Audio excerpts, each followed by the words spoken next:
What's up, my squids? Look, today we had a great episode. Look, I've been gone. Man, I've been gone. This is probably the longest I've gone without a podcast since starting the podcast. I apologize. But went on a honeymoon. That was fun. I tell you the story. Got stung by a jellyfish. Come on, man. Stung by a jellyfish in Ibiza. Tell the story about that. Also, we talked about my new house. I bought a new house. Yay. It's also my new gym. All in one. All inclusive. It's going to be dope. It's a little mini resort for me and my clients. So I gave you the story on why I did that, why I thought that was a good investment for me and for my business. We talked about how to become successful. You know, how do I get motivation? How do I get drive? When I look at other top people in the field, when I look at top NBA players, where do they pull from to get their motivation? I call it the 3 well system. You're going to want to listen in on this. I really think that this can transform your mindset and make you absolutely dominant in sports, in business, and in life. From there, I took some questions from IG. We talked about the ideal training split. We talked about James Harden's shooting workouts. What does he do? How many shots does he make per day? We took a couple more questions. We talked about Vertcode Bodyweight versus Vertcode Elite. We talked about, I had a very good rant that I think you really need to hear on when do you need weights? You know, we're talking about body weight versus actually training under a barbell.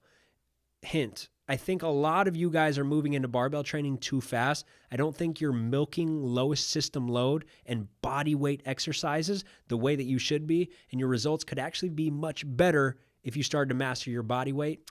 Let's get this work. You're listening to the PJF Podcast, a show dedicated to decoding elite sports performance and fitness. I'm Paul Fabritz, and I'm an MBA strength and conditioning and performance trainer. If you want to become superhuman, take your fitness, and take your sports performance to the next level, this is the podcast for you. Let's do it. What's up, my squids? It's been a minute. I've been out. I went to Europe on my honeymoon, so that's why we took such a long break.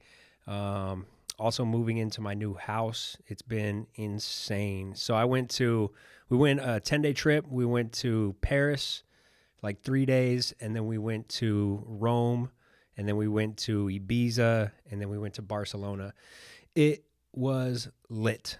I think my favorite spot was probably Rome, just seeing all the historical structures, and also the house that I'm moving into is like everything is Roman. We have like Roman statues all over the place. So that was pretty cool. We actually learned a lot of history behind like what this stuff is in our backyard, which when we first bought the house, we had no idea what everything was in the backyard and the meaning behind all of it. And then we went to Rome and we saw like identical structures. So that was pretty cool. And then we went to, the only thing was like we went on too many tours. I am not a tour guy. You know what I mean? Like I felt like I was back in 6th grade, like a field trip, just people teaching me a bunch of stuff that I don't even want to learn. And I'm just doing it just for the grade.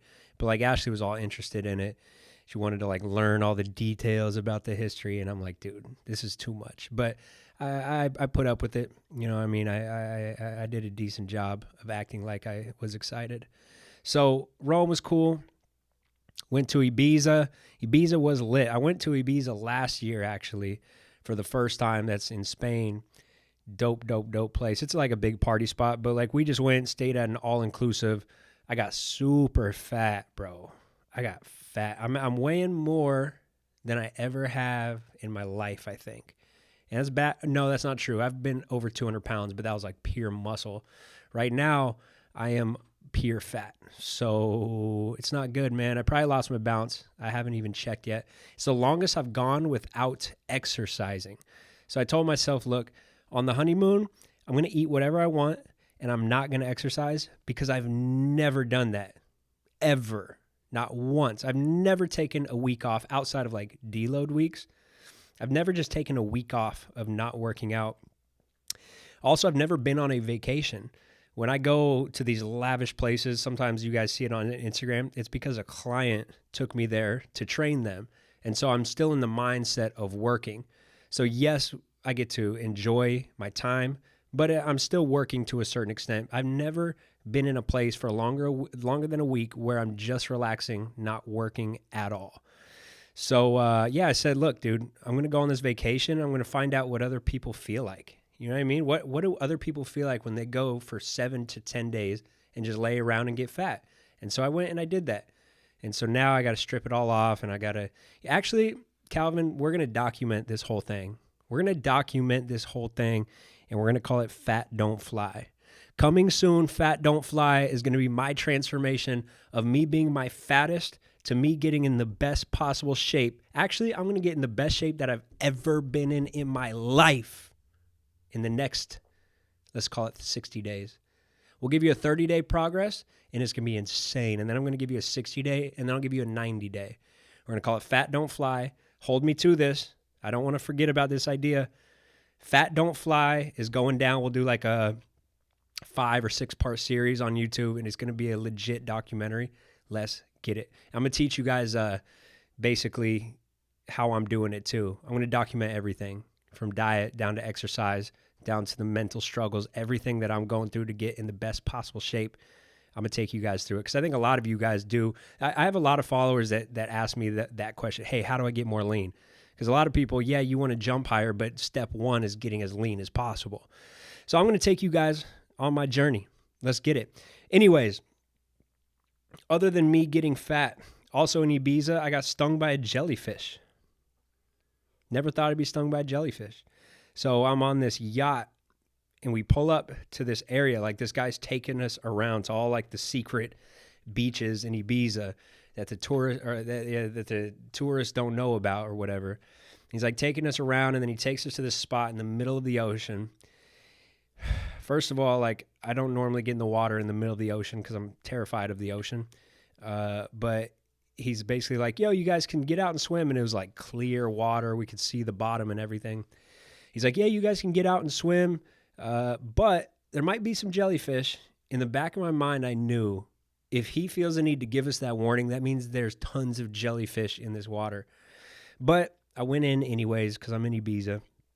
Get in, swimming around, having a good time. All of a sudden, just a jolt on my hand. It felt like if 5 bees stung you at like one time in the same spot. That's what a jellyfish sting feels like. And at first I was just like shocked. Like, why me? Out of all these other people, there's probably 15 other people on that boat in the water that didn't get stung. So first question is, why me? Why do you choose me? Actually, Cam, our trainer, he texted me once he found out that I got stung, and he's like, it's because they found out that you like squids more. Accurate. That is option one. Option two is because they found out that I'm a snitch. I'm a straight up whistleblower because I was on the boat, and there was other people in the water first, and I was calling it out like I saw a jellyfish, and I was like, hey, man, there's a jellyfish there. Don't go over there. And he stopped. He went the other way. I did that to another person. Hey, man, there's a jellyfish over here. I just saw it. Go the other way. He goes the other way. So, like, I was ruining the jellyfish's kills. And then I got in, and it was like, there's that effing snitch. There he is. Just jolted on my hand, man. It was bad, dude. And then you hear all these stories about the treatment. Like, oh, you got to get peed on. There's all these things you got to do to cure this jellyfish sting. So I get on the boat and I go to the guy who's supposed to be like the expert. And I'm like, yo, dude, I got stung by a jellyfish. And inside I'm kind of freaking out because I don't know, like, do I need to go to the hospital? Like, what do we do? And first of all, he gives me a beer. He gives me a full cup of beer. He's like, you're going to need this. And then he just rubs this little cream on my hand. It's like literally a Neosporin. He just rubs it on me and he's like, all right, you're good. That was it. All the myths that you got to pee on somebody, all that stuff is not true. You literally need a little cream and a beer, and they're like, you're good to go. Which I don't even know if that's the right treatment because my hand is still red and it's still itchy. So maybe they didn't treat me the right way. I don't know. If you know anything about jellyfish stings, cures, let me know in the comments. All right, because I got to know what the actual treatment is. So anyways, yeah, we went to Barcelona. That was dope. I went to Barcelona last year. I love Barcelona. That's one of my favorite cities. Anyways, so we got back from our trip, and then I was going to film a podcast for you guys, but we got busy moving into our new house. So if you haven't heard, so I posted on Instagram, but if you haven't heard, I bought a new house. This is on the other side of LA. So we're in Orange County, and then you have LA. We moved to that opposite side, so over by Calabasas. Drake and the Kardashians and all of those people live in Calabasas, and I live right outside, like one exit away from Calabasas. So we're moving quite a long ways. The reason I did it is because I wanted to build an experience for our clients that has never been done. I want to build an experience that is unmatched. Anything that I do within my business, it's for more results. It's for a better training experience. And so we're going to leave our gym open in Anaheim. But a lot of what I'm going to be doing for me, my clients personally, is I'm going to be training them out of the house. So I'm building out a gym in the backyard, and we're going to run our business out of the backyard. So we have a four bedroom guest house. So I'm going to have a lot of my clients that can just fly into LAX, come stay at the guest house, and just lock in, whether it's for 2 days or an entire week or an entire off season. We're gonna have our guys get to that next level with that experience. So we're gonna be able to, we have a huge agility turf area. We're gonna have a dope weight room. We're gonna have a court. It has a hot tub. I'm gonna build a cold tub. So we have a steam room. Looking into getting a sauna. So we're gonna have everything in one house, and we're also probably gonna get an in-house chef. So you're literally going to be covered. You can just take away the stress, which at the higher levels, it's so important. We talk about all this. How do we recover optimally? Well, happiness, right? And at that level, when you're so stressed and you're so busy, being able to go to one house and just lock in and have all your experts and everything in one spot. And if you've seen the house, you enjoy the vibes, you enjoy the pools and the waterfall and all that. Man, it's going to be able to take our training, our recovery, our players' happiness to that next level. That's what I'm all about. So I've always said, houses aren't the greatest investments, especially, if you're a business and if you like to bet on yourself, houses aren't a great investment, because when you have extra money, you should invest that back in yourself. You should invest that back in your business. So I don't think normally in my situation, I would not look at a luxury house. I am not interested in spending a ton of money on a house. But in this situation, I looked at it like, one, this is great because I do get a luxury house out of this, but also I'm going to be able to provide an experience for our clients, and that's going to continue to take us to the next level. So it's an investment in my business, and I don't spend money unless it comes back. That's my rule. Never have, probably never will. If it doesn't come back, I don't buy it. I don't buy clothes. I don't remember the last time I bought an outfit. It's got to be free. I'm not going to buy shoes. I normally don't buy cars. I bought a Tesla because I looked at that as an investment. I'm on the highways all day, a long time in traffic. Well, now I can get in the carpool lane, right? Even when I'm by myself, I can get in that carpool lane. That might save me 10, 15, 20 minutes a day, which leads to more money, right? And more sanity, because it's a little bit more relaxing in the Tesla. So, less gas. So something like that's one car that is an investment. I've always had friends come stay with us when I lived in Newport, and they're like, "Man, you're making all this money, but you don't live in a mansion." I'm like, "Yeah, that's how you get rich. That's how you get wealthy. Is you get rich and you act like you're not rich. You make money, you act like you don't have money. That's how you get to that next level, because it's not about how much you make, it's about how much you keep, right?" And so for the last 10 years, I've brought in good money and I've acted like I don't have it. I just keep it, save it, invest it. But yeah, like with this luxury house, it's an investment. It's the way that we get to the next level. Also, it's an investment in myself. Now, I have a gym in my backyard. That's more time that I can spend. That's less time that I have to spend on the highway. I could take away that hour and a half or 2 hours that I'm on the road bouncing gym to gym. Now it's me walking to my backyard. I want to do a study. I got this good idea. Man, I get these good ideas when I'm in the shower in the morning. Oh, cool. Let me try this out. Let me go hook up myself to the EMG and the force plates. Let me study this in my backyard. So it's gonna be investment in myself, getting myself to the next level, getting my clients to the next level. And hey, you got to keep the wife happy. Happy wife, happy life. So now she's got the pool. Our dog's got space to run. I don't know if you guys saw my story. Did you see Millie on the slide? Did you see Millie on the water slide? Did you see it? That was hilarious. So it was literally the first time that we got to the house, and I don't think she's ever seen a pool. So she doesn't understand the concept of what a pool is.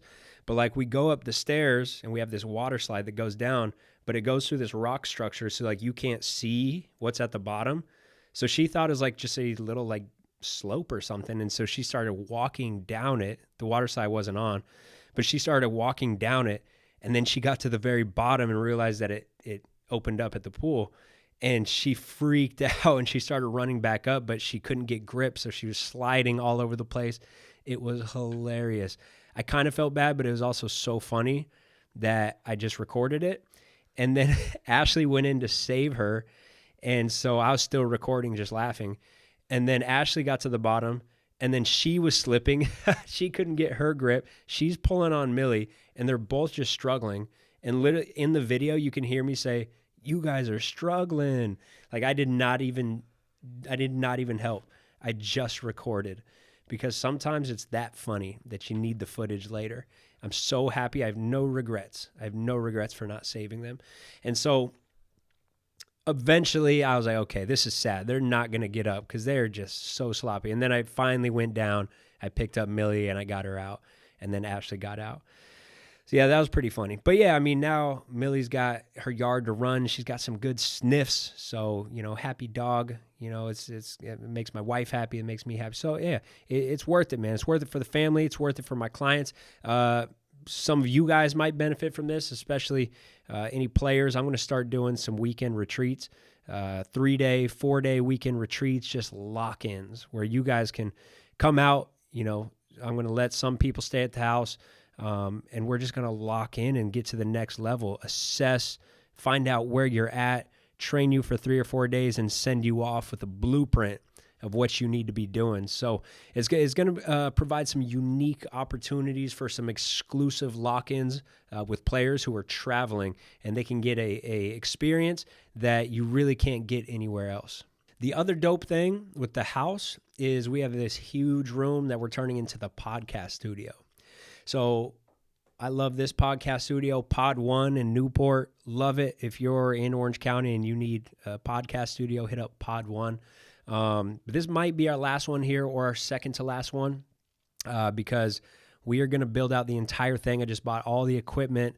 We got a dope setup in the house. And so maybe I'm going to have more podcasts. I don't know.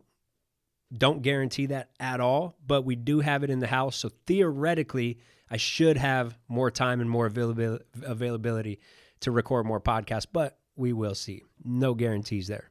Okay, so let's get on to the topic of the day. I picked this topic because the other day I did an Instagram story, and one of the questions that I got is, how do I stay motivated? And I get this question a lot. I get this a lot from people that I know, like especially the people that have always known me. And they're like, man, how were you motivated when you started? And how are you still just as motivated, if not more motivated now? And for a second, I thought about it. The other day, I really started to think about it from that Instagram question. I'm like, why am I motivated? It's actually a really good question. Like, let's dissect that. Let's dig into that. And not only for me, because N=1, who cares? Like, let's look at the other people that I know, the other top performers in the NBA, the other top coaches that I know. Why are these people so driven and so motivated? So I started thinking about it, and I broke it down to this. I call it 3 wells. I think that the most motivated people, the most driven people in the world, in any industry, in sports, whatever, have 3 wells that they pull from. And I think these wells can change, but I think that you have to have a minimum of 3 wells. So for me, my 3 wells are 1, purpose, 2, passion, and 3, chip. All right, so let me break those down. We have purpose. So that is, why am I here, right? That's the big picture question. Why am I on the earth? Why am I in this industry? Why have I been placed in this position to inspire, right? And so that is a question that if you ask yourself that every single day, it fuels you, it motivates you, because it makes you get away from the little details that drag people down, and it lets you step back and look at the big picture. And it makes sure that you stay on path with your motives, because it's easy to get into these little mind states of like, go get money or go achieve fame, and do it for your ego. And there's a lot of different paths that people go down, but when you take a step back and you look at the big picture, okay, why am I even here? Why was I born? What's my purpose in life? And so for me, I always go back to just like help as many people as I possibly can. Like, I feel like that's why I'm here. And as you guys can see, I take action based on that, right? I mean, a lot of people said, man, you give out so much information on Instagram, or now we're doing these podcasts. You give out so much information in these podcasts. Why? Because I'm not looking at things from the standpoint of competitors, right? There's other trainers who are like looking at competitors and like, oh, I can't give you any information. Well, if your big well that you're pulling from is purpose, and your purpose is to help as many people as possible, then your actions will follow. And so this is me following those actions. And so I don't have to motivate myself to go to a podcast or to do research to give out stuff on Instagram, because that is just me following my purpose. That's why I'm here. Well, number 2 that I pull from is passion. I think a lot of you guys know I'm extremely passionate about what I do. Very, very passionate about training. I'm in love with the game of basketball, always have been, always will be.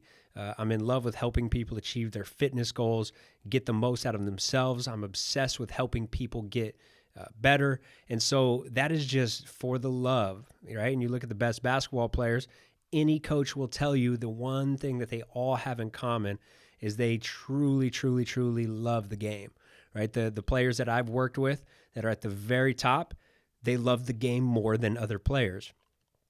So there's a lot of people in the NBA who, they just got there because they're really big, really talented, but those are the ones that get in and they're the top picks, and then they drop off 5 years later because they never truly loved it, so it felt like work. Passion is one of the most powerful wells that you can pull from, and this is why I always say you got to chase your passion. And when people first want to get into training, they tell me, hey, I want to become a trainer. I go, are you sure you're passionate about it? Because I understand you're passionate about working out, but are you passionate about training other people? You know how many people I've known that are like, I love working out. Of course you love working out because it gives you some good endorphins and it makes you feel good and makes your body look good. So there's a lot of like immediate rewards from training yourself, right? So they think that they love training and they think that they could be a trainer, but then they get a couple years in, they're in year 3 or 4, and they got to wake up at 6 a.m. and go train somebody else, which is way more difficult because now it's not what works for you. Now you got to dig deep and really know the science and really understand the art of training, and eventually people start to burn out. You know, I've had people that have interned under me. I've had people that work under me. They're like, dude, I'm burned out, you know? And it's like, if you don't have a true passion, you're going to burn out. So, so passion is number 2. All right. And then well, number 3 is chip. So that's that chip on your shoulder, right? That chip on your shoulder can grow with previous failures, with haters, with doubters. There's a lot of ways that chip can start to grow. I've always said the chip on your shoulder is the most immediate fuel source, but it's also the most dangerous fuel source. So what I mean by that is it's so immediate. You know, when somebody doubts you you're so motivated to go prove them wrong. So it's like instant energy. You know what it is? In the body, it's the phosphocreatine system. It's the fastest. It's that first 10 seconds. It's powerful, it's fast, but it burns out very, very quick. So that's how I think of that chip on your shoulder. So a lot of people, they're so driven, and sometimes they become successful because that chip on their shoulder is so big, because they had so many haters, because the people in their circle were telling them they couldn't do it, because they just wanted to prove to the world how good they were, and it provided that energy for them to go just crush it. But eventually, once they're crushing it, that chip starts to get smaller. So early on, that chip is growing, and then you become successful, and people are like, oh man, I can't believe you're doing that well. Well, now where does the motivation come from? I won, right? I'm winning. Everybody likes me. I don't have that same hate. I'm not driven off that negative emotion. Now that chip starts to shrink and shrink and shrink, and that's the well that you've been pulling from, and now you're out, right? So there's a lot of times that I think people blow up. You see somebody, a trainer or a basketball player, get really good, and then it all goes away. And I think they're pulling too much from one well. Also, the trainer who is driven by that chip on their shoulder, or the business professional, I think these are the ones that burn through bridges. They ruin relationships because it's all about them. It's very self-driven. It's very ego-driven to be driven by the chip on your shoulder, right? It is not based on love. It is not based on passion. It is not based on purpose. It's literally just based on you proving people wrong. And so in that process, I think you ruin a lot of relationships. I think it's the type of person where you see a trainer making exaggerative claims to win over clients, right? A lot of times they're the ones that are driven off that chip on their shoulder. You're almost always going to see a downfall of that person, right? Because eventually they're either going to ruin a relationship, or they're just going to fizzle out because you can't keep going. That does not lead to longevity. But anyways, I think you could become successful if you have a well that's big enough, but if you have 3 wells to choose from, you can't run out, right? Because you can pull from them equally. So I feel like sometimes, I'll wake up, man, I got to go to a 6 a.m. session, and man, I got to do all this stuff for my business today. And, man, I still got to come up with a social media post. I got a lot to do.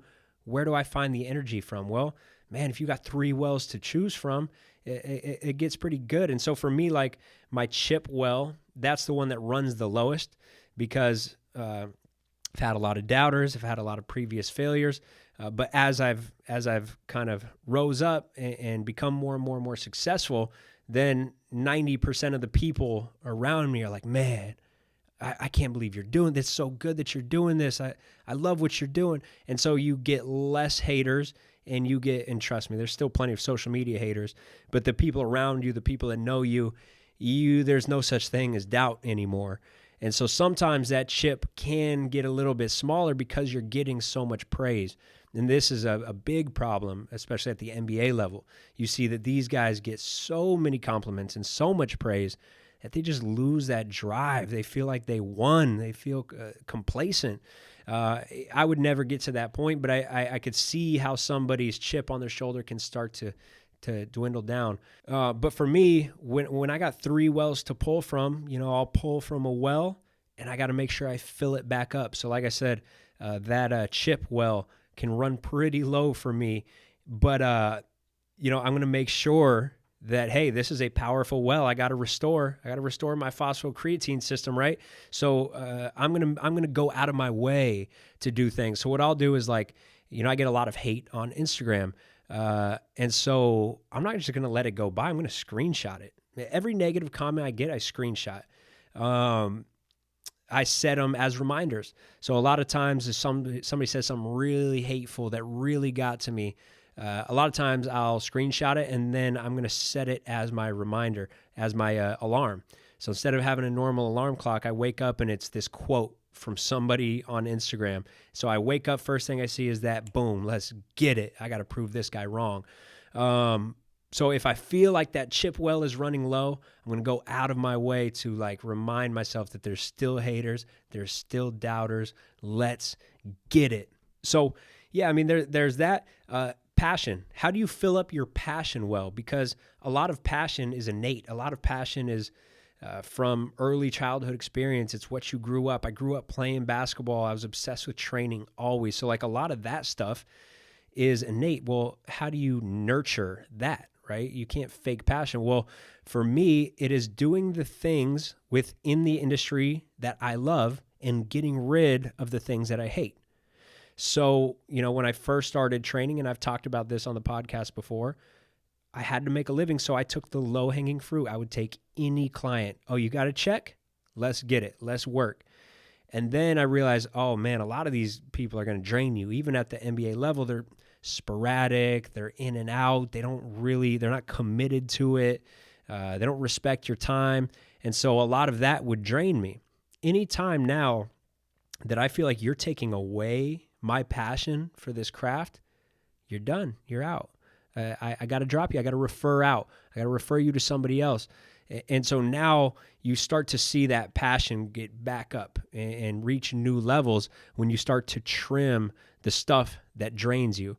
And then the other thing, like doing stuff you love. I know a lot of trainers who, man, they're just like, yeah, I do fat loss, but I don't like doing fat loss. Like I want to be training football players, but right now the check is fat loss. Well, man, I think if you want that well to be filled, I think you got to start doing more football, even if it means bringing in a little bit less money, because then your that passion well is going to be filled up. And now once that passion well is full, man, you got energy, man, you got focus.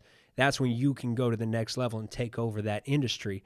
So look, I understand you got to go get that check. So don't like all of a sudden be like, yo, Paul said don't do this anymore.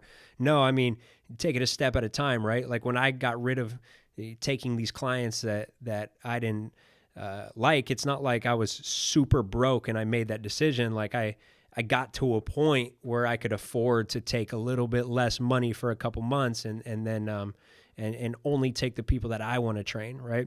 So it's got to be a gradual transition.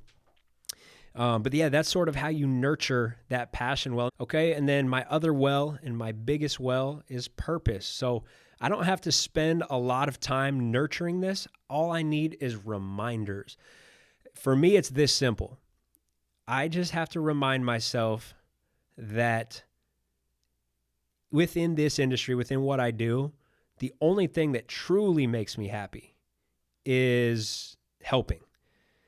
Because, okay, let's look at the other areas. Making money. If I look at like the months where I make the most money, am I more happy? No. I mean, look, don't get me wrong.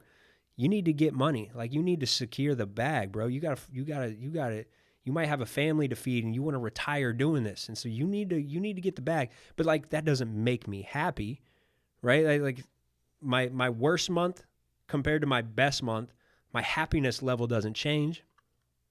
Okay, me training the top players. Let's look at a month where I had, 5 of the top players, in the league or some really, really top dogs come train with me. A lot of trainers, that's what they're after, is training the top guys. Compared to where I've had months where it's like, oh man, all those guys were doing stuff, business events, they were busy, they were traveling, and all I did was just train some high school players who weren't even known.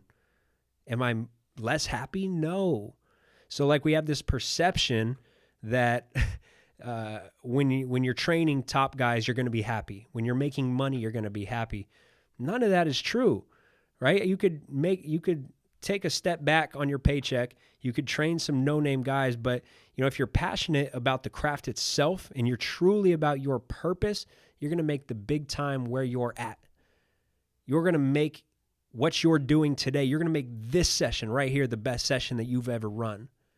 I'm going to make a difference in this kid's life, even though this kid is never going to go on and be anything special in the game of basketball. But when you're truly about that purpose, you make decisions like that. You bring that same energy to the high school kid that you bring to the NBA superstar.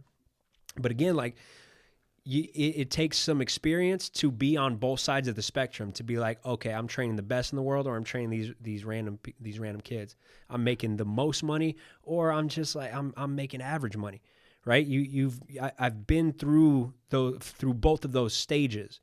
And so for me, at the end of the day, it's about purpose. It's about change. It's about changing a kid's life. It's about changing the industry. It's about the mark that I leave instead of just the money that I make. So I don't need to nurture that purpose well. All I got to do is just daily reminders of why I became a trainer, and you got to stay true to that, right? When you stay true to that, I think that's where longevity comes in.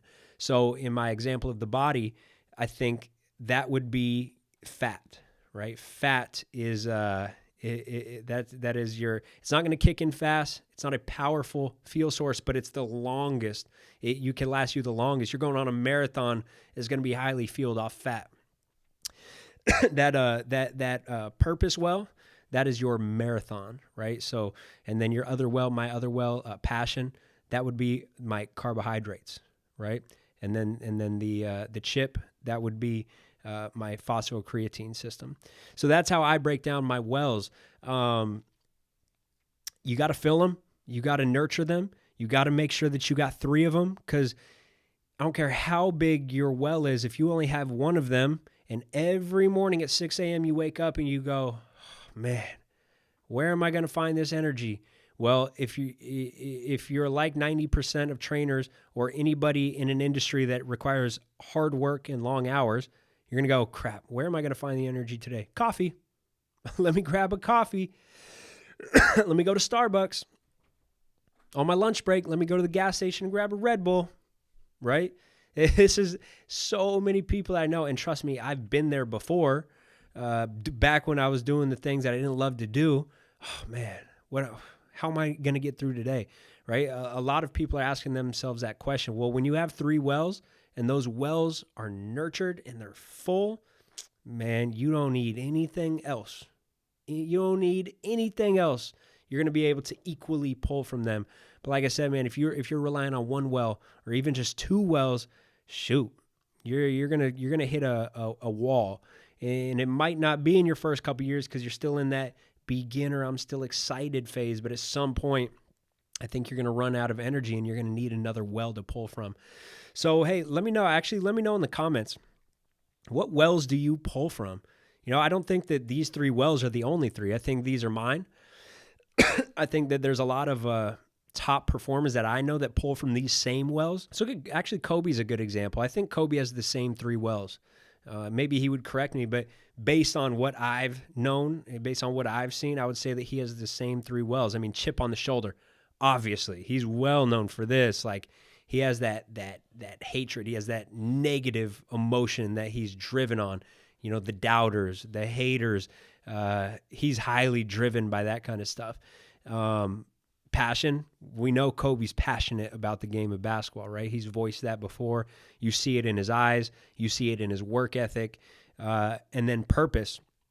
And the reason I think someone like Kobe really truly understands his purpose, like his purpose within basketball, is because, you know, he'll talk about how important this championship was. Like the other day, I heard him say how important it was for him to split with Shaq and to get championships on a completely separate team.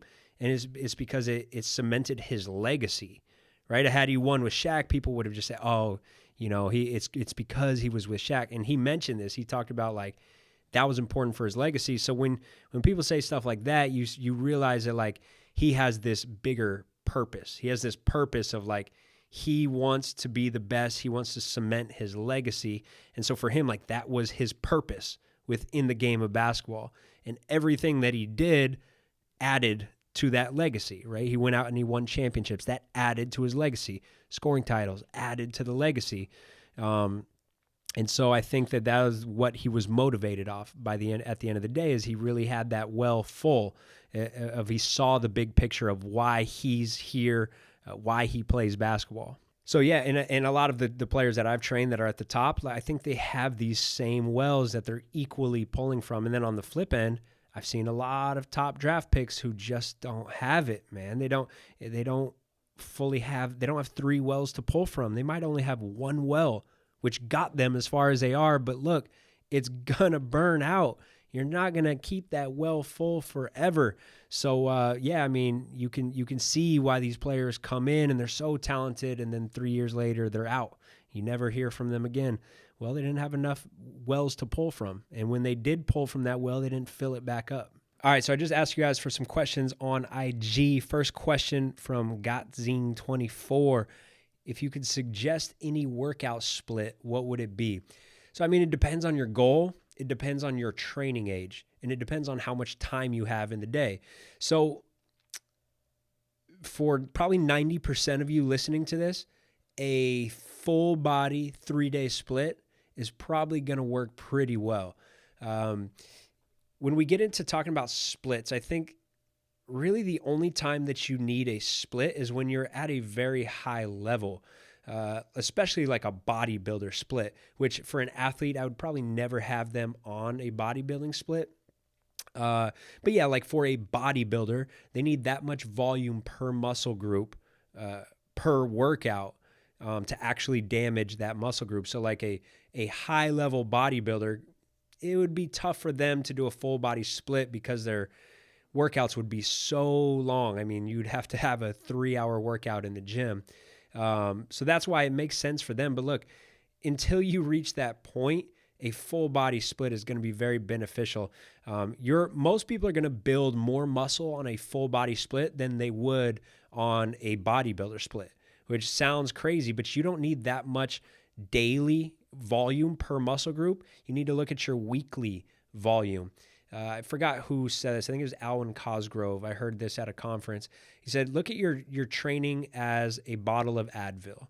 Right? If you had a headache, you wouldn't just drink the whole bottle. You would have one, and you would have this spread out. That's what training is. You give a small stimulus, and that is spread out more frequently. That's going to lead to better results, especially from like a muscle protein synthesis standpoint. We know that I think it's going to elevate for 24, maximum 48 hours. So you're going to have, let's say I train my chest. Protein synthesis in that muscle group is elevated. So I'm in that really good muscle building zone for 48 hours. After 48 hours, that's done. That's over. Now, if I made you go kill your chest with a flat bench, an incline bench, a decline bench, and a fly, like a lot of you guys are doing, you're going to have that elevated protein synthesis for 48 hours, but you have that muscle damage for probably longer, right? If you were on a bodybuilder split, like you would train chest maybe Monday, and then you come back to it Thursday. Well, that's probably, the muscle protein synthesis is probably done the next day or possibly the day after that. But then you have a day of wasted growth time. Because you can't go back and hit chest because you still have so much muscle damage, right? But the protein synthesis isn't elevated. So you're better off going smaller doses per muscle group, maybe 1 exercise for chest, 1 for back, 1 for shoulders, 1 biceps, 1 triceps. And those isolations, that is completely optional. You probably don't have to have those, but some of you guys, you could have those. 1 squat and 1 deadlift or 1 hip hinge. And then, you're a little bit sore the next day, but by Wednesday or by that second day, you're probably good to go. And so now you're really taking advantage. Now muscle protein synthesis is elevated at all times throughout the week because you're hitting it more frequently. So yeah, I would say full body. I mean, the only time that we get away from full body is with some NBA players. We'll do an upper lower split. I do like an upper lower split, especially for players who have been lifting for a long time, or like you're really focused on your vertical jump, right? And so like you're on the Vertcode and you're doing a lot, like your lower body workouts are long, right? Because we do a lot of little stuff. We do some isolation stuff. We do agility. We're doing plyometrics. We're doing strength training. So I give Vertcoders, I give them 2 options. 1, you could superset upper body along with your lower body Vertcode days. So like you could go do a plyo and then you could go do an upper body lift. I'm fine with that.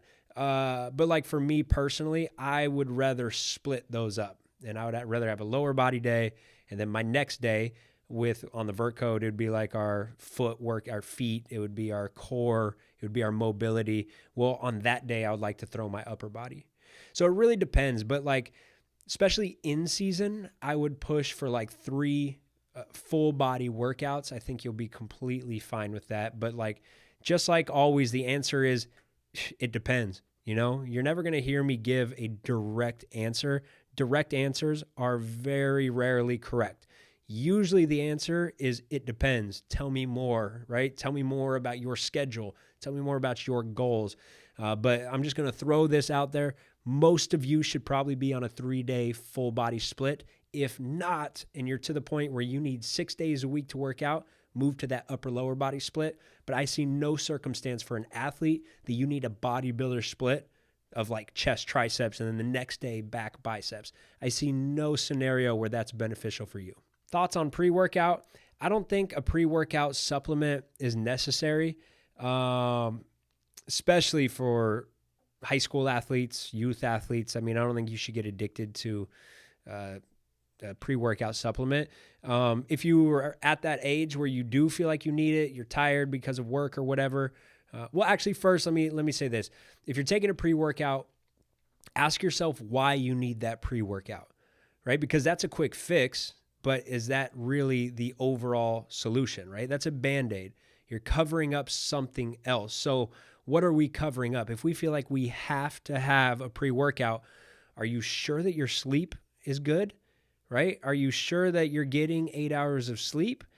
You might be tired because of that. Are you sure that you're not on your phone too much throughout the day and that blue light is slowly killing you? Are you sure you're getting enough sunlight, right? More sunlight, less blue light from the phone? Are you sure that you're activating your mind and you're reading and you're writing, and so you're energized and your dopamine's in a good place and brain chemistry is where it needs to be? Chances are good if you're addicted to pre-workout, there's a bigger issue. It's not, is pre-workout good or bad? It is, why do you need it? Now, if you're not reliant on it, you're like, look, I can go get a great workout without it. I'm fine with you having it for that extra 1%, right? There's plenty of studies showing that caffeine is beneficial for certain things. Like we've talked about before, you do become reliant and you adapt to it. So if you take it every day, if you're on a pre-workout every day, it doesn't work, straight up, because you've adapted to it. But if you bring it in and out and you cycle it the right way, then you can actually get benefits, right? If it's like on your hardest day on Monday, you take it, but then on Tuesday and Wednesday, you don't take it, then you're not fully adapted to it. So every time you take it, you actually get that benefit. But yeah, I mean, I don't prefer any certain pre-workout. I will say majority of what you see on the shelves should probably not be in your body. It's not just caffeine and a couple other things. Like, there's so much stuff hidden in these things that you guys don't want to have in your body. There are some good, like organic ones. But look, coffee and grapefruit. If you have coffee and half of a grapefruit, that is the best natural pre-workout that you could possibly have. If you're curious why, Google that. I'm not going to go into detail, but Google that. There's some proven physiological benefits behind why coffee and grapefruit actually makes a lot of sense for your pre-workout. Why do I get patellar tendinitis when I jump when most people get it on landing? So, I mean, I don't know that that's true that most people get on landing. It can absolutely come from landing. But jumper's knee is jumper's knee. Patellar tendinitis, jumper's knee. It comes from spring forces. So spring forces happen during jumping. So a lot of people are going to get it from the takeoff. So a lot of people will be like, well, look, I'm just going to decrease the landing forces, right? I'm just going to decrease the impact. So what can we do for that? Well, we could jump to a box, right? Because when you jump to a box, you don't have the same landing forces. But people could still get jumper's knee from too many jumps, even though you took away that intense landing. It's because that patellar tendon is undergoing spring forces. And so any type of basketball, I mean, look at all the spring forces that happen in that tendon. I mean, when we're cutting, when we're running, when we're decelerating. All of this stuff is spring forces. But yeah, you can absolutely get it from just jumping, even if there is no high landing component. So we've talked about this before, but when we look at patellar tendon rehab, we're talking about, okay, remove the activity that bothered it in the first place. Let's get into some isometrics, so just holding without movement. It's a good analgesic effect, and also we're strengthening up that tendon, and we're not aggravating it. And then we move into normal strength training of like heavy but slow. And then a lot of people are like, okay, patellar tendinitis is gone, back into playing basketball, back into jumping. No, you didn't bridge the gap between that strength and the actual game. Remember, patellar tendinitis is mostly caused by spring forces. So yeah, we decrease the pain, we're strengthening back up. Now, after that strength training phase, we got to get into some faster stuff. We got to get into some more explosive stuff. So we got to eventually start with like low-level hops, very low-level bounds, and gradually progress in intensity to the point where we're doing plyometrics, rather intense plyometrics, and basically like what we talk about in the patellar tendinitis guide of the Vertcode. Our physical therapist, Jason, will talk about, hey, let's get you 3 consecutive plyometric sessions. And in those 3 sessions, if we did not increase our pain, then we'll get back into playing, right? So if you hit that plyometric session, 24 hours later, your pain elevated beyond what it was before that session, then you were not quite ready, right? But if your pain is, you get done with that session, your pain is not elevated 24 hours later, you do another session, it's not elevated 24 hours later, you do another session, not elevated.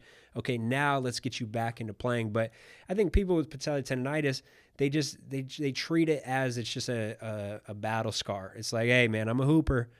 We just get jumper's knee. You know, we're too used to it. We're too okay with having jumper's knee when we really should not. If we paid attention to our overall load of playing and our overall load of lifting and jumping, we would really start to get rid of a lot of patellar tendinitis. But when you start to get it, don't plow through it. Take a step back and rehab it the right way. Go see a physical therapist. Find out what's causing yours. Maybe it's not overuse, right? We all automatically assume that it's overuse. Maybe it's not. Maybe you got a biomechanical issue, right? And then you're like, well, okay, I'm just going to take a step back from what I'm doing. I'm going to rest it. That's only going to make it worse. So if you have patellar tendinitis, go get it checked out. Find out what the cause is and rehab it the right way. Does the Vertcode work as well as the Vertcode Elite? It depends. So who are you, right? If your training age is very, very low, and this is your first couple years of training, Vertcode Bodyweight is going to work better than the Vertcode Elite. Even if you're in your first 5 years of training, Vertcode is probably going to work better than Vertcode Elite, right? It's like if I'm a bad cook. I'm a terrible chef. If I went to a chef right now and I said, I'm going to get in with the best in the world, and I'm like, okay, I want you to teach me your secrets, but don't dumb it down. I want the advanced version. You know how far over my head that stuff would go? Oh my gosh, I would be terrible. I wouldn't learn anything. I would get absolutely nothing out of that dude's course. But if I went to that dude, or let's say I go to another chef and I say, hey, just give me the basics. Like, what do you got? Like, what's the most basic thing that you have? Then they teach it to me. Okay, that's within grasp. Now I learned something. And so that's what the Vertcode is. It's body weight. But most people, a lot of people, I should say, that's all they need, right? I could go into a weight room all across America right now and find some high school athletes that are squatting 300 pounds and be like, hey, man, come over here with me. Put them on a box and have them do a true one-leg step down. Get down, single leg squat, thighs completely parallel, and they wouldn't be able to do 4 reps. So it's like, why are you squatting? Why are you adding load when you can't do 4 reps of a true single leg squat to parallel? Like, let's milk lowest system load for as long as we can, right? Milk body weight until you can no longer do it. So for me, once you get out of like a strength rep range with body weight, okay, now let's start messing with weights. Or my general rule is if you can't hit a good true one-leg squat, thigh to parallel for 8 reps, then why are we touching a weight? We don't need to. This is still enough of a strength stimulus. Let's milk lowest system load for as long as we can. So, okay, let's do that now. Oh, you passed that stage. Okay, cool. Let's throw a weighted vest on you. Okay, you passed 10 pounds. Let's go to 20 pounds. You passed 20 pounds. Let's go to 30 pounds. You know how many people are out there listening to this right now that can squat 400 pounds but can't hold 10-pound dumbbells and load up with a 20, 30, or 40-pound weighted vest and crank out 8 reps? So many of them. You don't need the barbell. You don't need to be touching weights. You need to master your body weight. And it goes back to the ego of people think that they're advanced, but they're really not. So the point is milk lowest system load. So if you can load up, right, and like on a true one-leg squat, you can't go extremely heavy with dumbbells because it ends up just being a delt workout. And it also actually counterbalances you. So sometimes the heavier weights become easier. So, hey, use 10, maybe use 15 pounds in the hands, but we want to load with torso load. So we want to start throwing a heavy weighted vest on. Man, you could strap chains around your shoulder, chains cross around your shoulder. Like there's a lot of ways to load a single leg squat. Or if you're at home and you don't have any of this stuff, man, milk cartons, right? And then fill the milk carton up. Like each session, fill it up a little bit with water. And so now eventually those milk cartons are going to be full and we can hold them right here on our chest and then hit those pistols. Or you ever see like the big water jugs, the big blue water jugs? Well, start by filling it up a little bit. Hold it right here in front of your chest, like right below your chin. So this is almost like, this is equivalent to like a goblet position. A little bit more uncomfortable, but hey, work with what you got. And then go into that true one-leg squat. In each session, you add a little bit of water. So let's say we add 3 or 4 inches worth of water. And shoot, if you have a scale, you can even mark it off. So we fill up the water a couple inches. We weigh it. Say that's 2 pounds.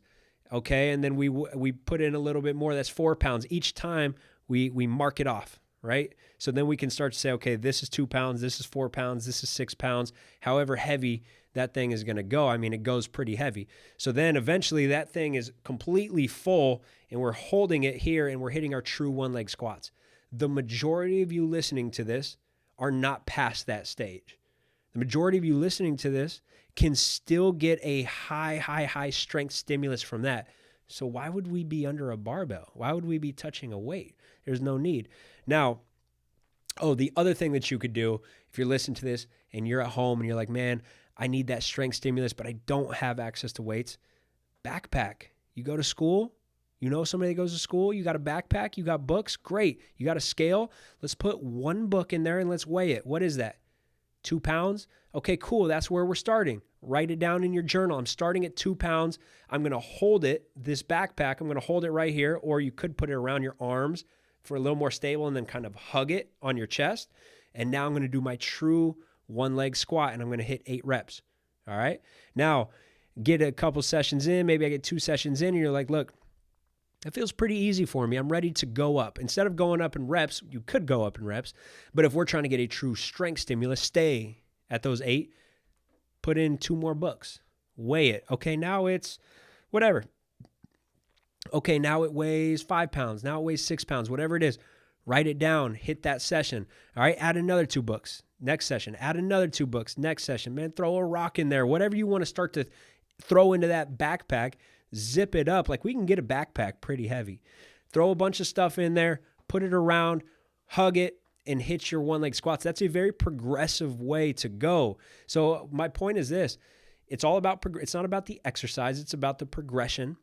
And it's about writing it down, jotting it down. So we're not just randomly freestyling and getting these different stimuli every single day, right? So jot it down in your journal and progressively overload. And then, man, once you're past that 8 where you're like, okay, I'm maxed out. This is as much as I can load. Let's say you're at the gym and you're like, hey, we don't have more than a 40-pound vest and I can't, another thought.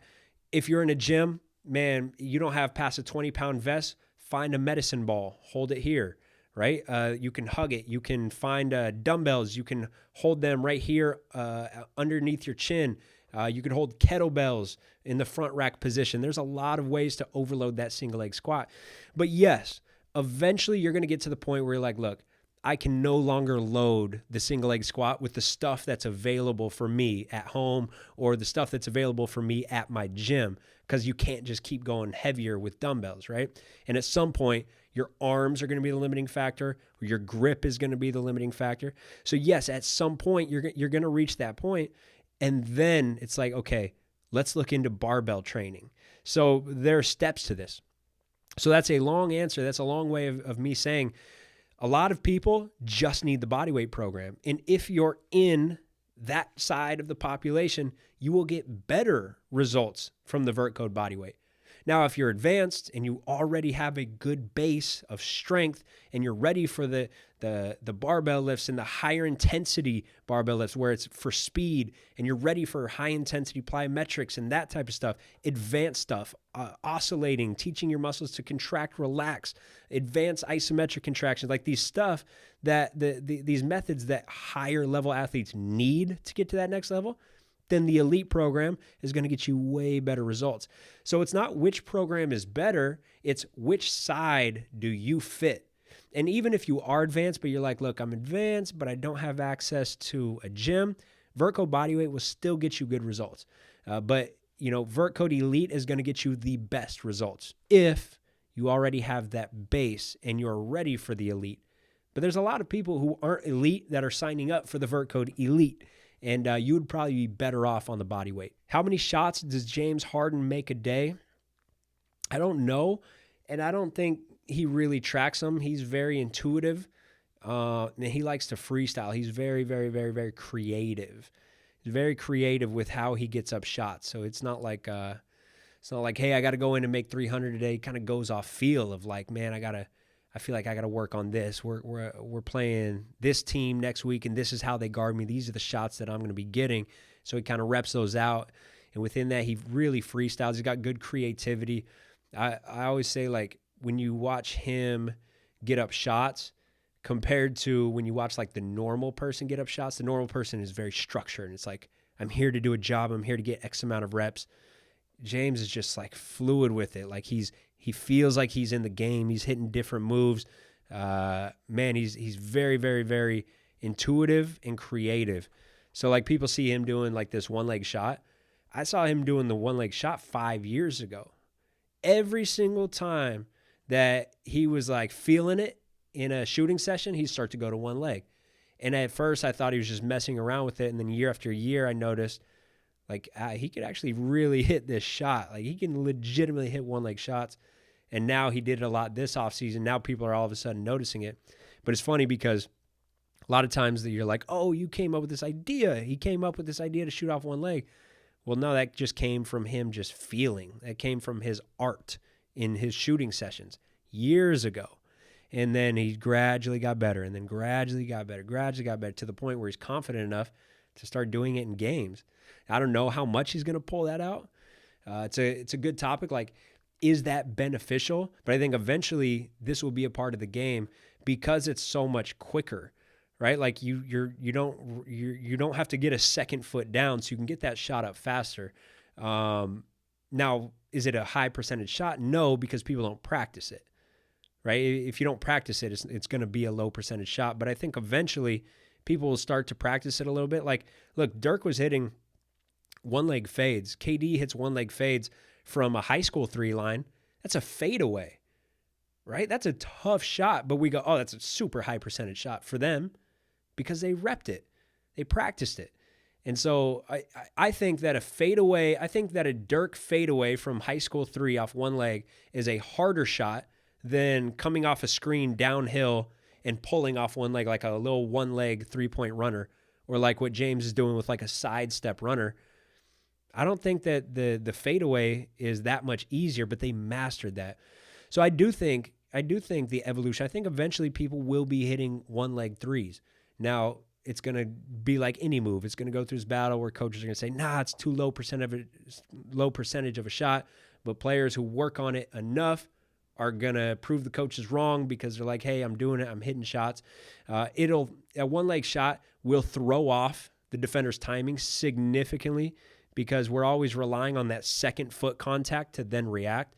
But, man, if you could hit a sidestep and just pop off 1 foot and hit that, man, that's tough. Now, I don't think many people will do it. I think it's going to be the most skilled. What I'm talking about, I think this will be a part of the game. I'm talking about the Hardens, the Steph Currys. I'm thinking about, like, I could see like a Trae Young, just extremely skilled push shooters, right? Where it's one motion. Anybody with a two motion shot, I don't think will ever really be able to consistently hit this. I don't know if they'll have the power, but I could see it for some of these highly skilled players. I could see it being a part of the game. If you're listening to this and you're a kid, do I think that you should start working on it? Absolutely not.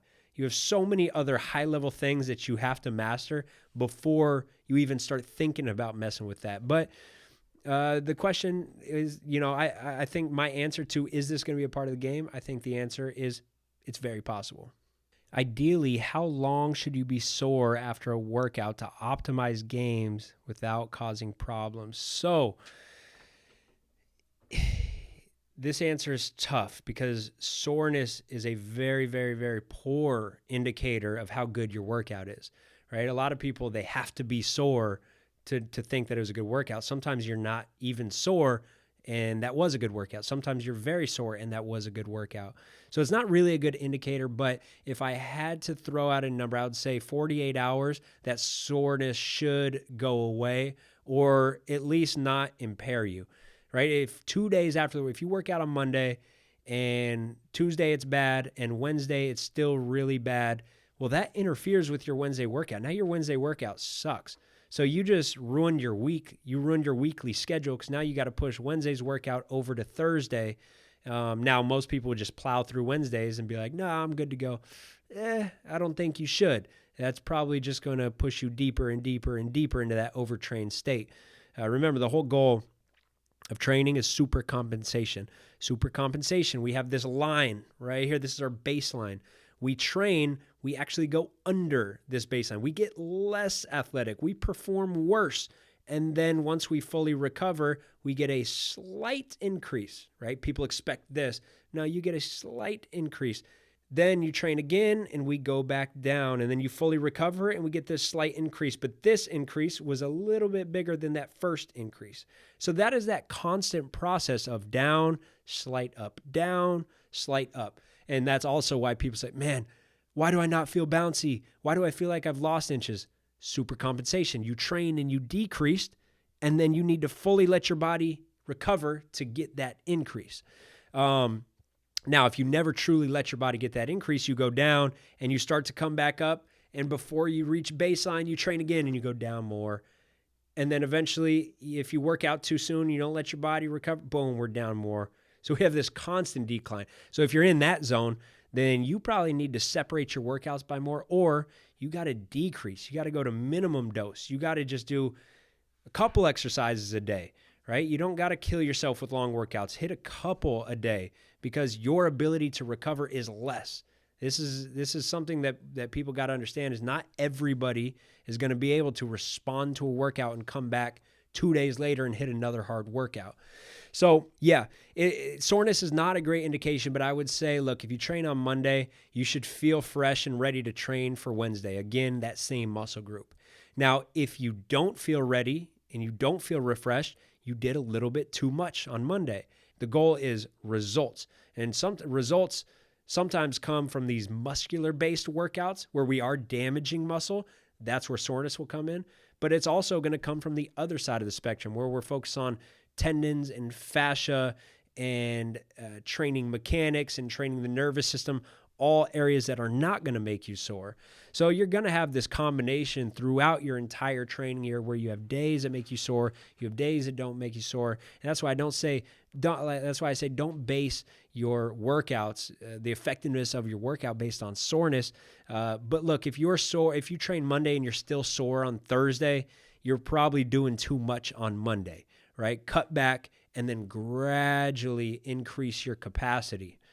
All right, guys, thanks for listening in. We'll be back again, hopefully next week with another podcast. I do have some good guests lined up, so stay tuned. Also, be sure to leave us a rating and review on Apple Podcasts. If you haven't, please do that. That'll really help us out. I think we're trying to get to 300 pretty soon. If we get to 300, that's gonna really help us out It's going to help us to continue to push out that good content. Look, as always, we have our Vertcode programs at pjfperformance.net. We got our ball handling programs. And then we also have our trainer webinar. And I don't want to announce anything yet, but around November, we got some really, really, really special stuff coming for trainers that I think can change the industry. I'm not going to announce anything yet because then I'm going to get too many questions. First, I just want to get it done and release it, and then we're going to talk about it. Anyways, I'll see you guys next week. Later, my squids.